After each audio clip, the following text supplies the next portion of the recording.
Welcome to our mentor orientation session.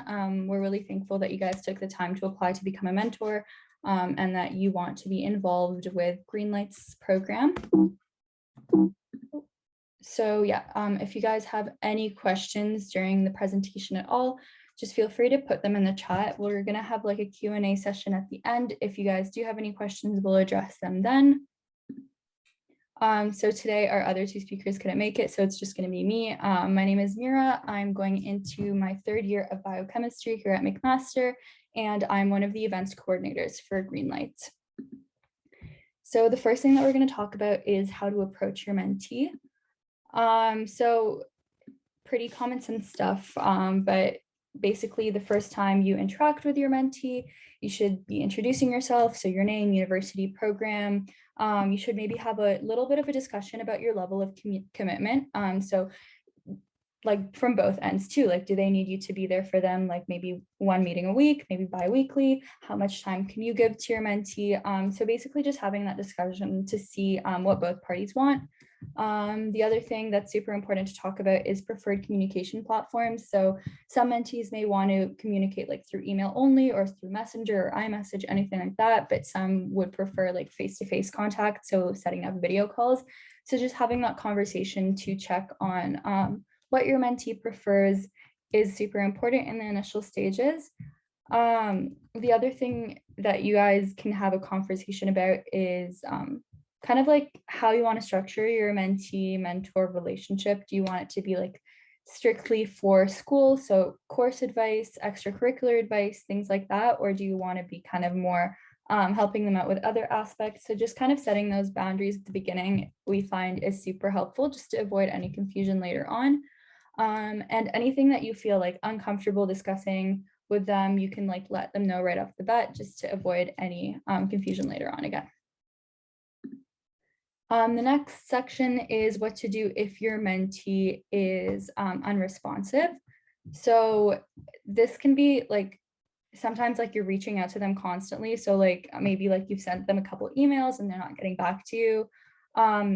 Honestly, like these mentees are going into university, they're right out of high school, and a lot of time high schoolers don't really tend to check their emails as often as university students. So give them a couple days and keep reaching out over email and give them a chance to reply. They might honestly just like not be checking their email quite often. So yeah, if that doesn't work out though, and you keep reaching out to them and they're just like not responding to you at all, message us, so greenlightmentorship@gmail.com, and we'll be able to kind of see what we can do about the situation. We'll try and reach out to them ourselves, like from our end. If that doesn't work out, we'll see if we have another mentee for you and just rematch you if the mentee just like continuously doesn't respond. But yeah, check up on them a couple times, and then if still nothing, you can get back to us. And sorry, I didn't mention this earlier, but you will be getting your mentee matches sent to your email by Sunday. So tomorrow night, probably you'll get your matches. So yeah, that's when you guys can start reaching out to them. So next we're going to talk about what should you do if your match isn't working out. So there could be a lot of different reasons for this happening. Sometimes people are just not compatible. Sometimes the mentee isn't comfortable with the mentor, or the mentor isn't comfortable with the mentee. Regardless of the reason, if you feel like the match just isn't for you, you're not comfortable with it, just make sure to send us an email, and just make sure to include this information in the email so we can understand the full situation and help you to the best of our ability. So just make sure to keep the subject as summer mentorship match issue. Let us know what type of issues you've been experiencing in this match so we can maybe try and resolve the issue from our end. Let us know if you're hoping to continue working with us. That way we can consider options like rematching you, or basically just like assigning you a new mentee, or maybe like carrying you over to our next mentorship session. And let us know how we can help you to avoid like similar issues with future matches. Obviously, if you really don't know how to solve the problem, we'll try and take care of it from our end. But just like if you want us to do something to facilitate any problems, just let us know in the email as well. So now just for some emergency contact. So sometimes mentees may have like questions that you're honestly like not like able to help them out with. So a lot of the times these could be mental health issues. So if you do have a mentee who's kind of like showing these signs or just like asking you a lot of questions that you're not qualified to help her with, just like forward them to any of like the emergency services contacts and try to help them out that way. This also goes for kind of if they're asking you questions that you're not qualified to answer about like school, maybe they're asking about a certain course that you've never taken, maybe they're asking about course selection, stuff like that. If you don't know the answer, don't like kind of like make something up, just direct them to the right person to go to. So whether that be giving them the email address for a guidance counselor or an academic coordinator, or maybe getting them to reach out to us so we can try and help them out. But yeah, just always make sure to refer them to the person that can help them. And then next, just some additional information. So this year, to facilitate kind of the beginning of the mentor-mentee relationship, we're having an event in August. This is just like super casual and chill. Like it's going to be probably you get on a Zoom call, play some like games with your mentor and mentee.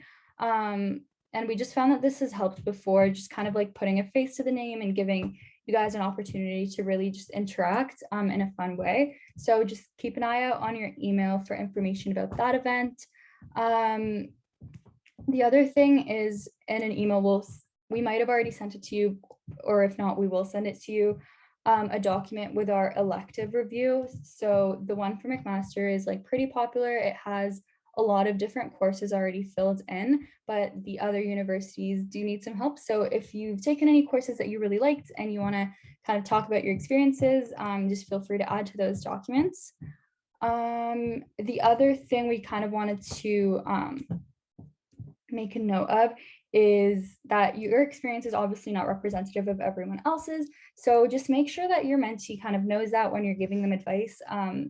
A lot of times the mentees will take the mentor's advice as like solid facts. So make sure you're constantly reinforcing the fact that like, this is my advice and from that I've learned from my experiences, but obviously everyone is going to have a different experience in uni. So yeah, just one thing to keep in mind. And then the other thing that we wanted to bring up is we really want to encourage our mentors to take on speaking roles within our events. So every month the events team kind of puts together events to help high school students transitioning into university. And our first one, or the first one of this session is going to be on August 18th, 7 to 8 p.m. And it's going to be an academic skills workshop. This is basically where we work with high school students to help them develop their academic skills before coming into uni. And we would really appreciate it if you guys would sign up to be speakers for this event if you're available at this time. Obviously, if you're busy, there will be lots of other speaking opportunities throughout the year. And you can actually find the link to sign up to be a speaker for our academic workshop at the end of the exit form. So if you're interested, sign up for that. And yeah, that's pretty much it from our end. That's all the things that we wanted to cover today. If you guys have any questions at all, feel free to put them in the chat. If not, you guys can take a couple minutes to fill out the exit survey. And once you're complete, you finish the survey, you're good to go.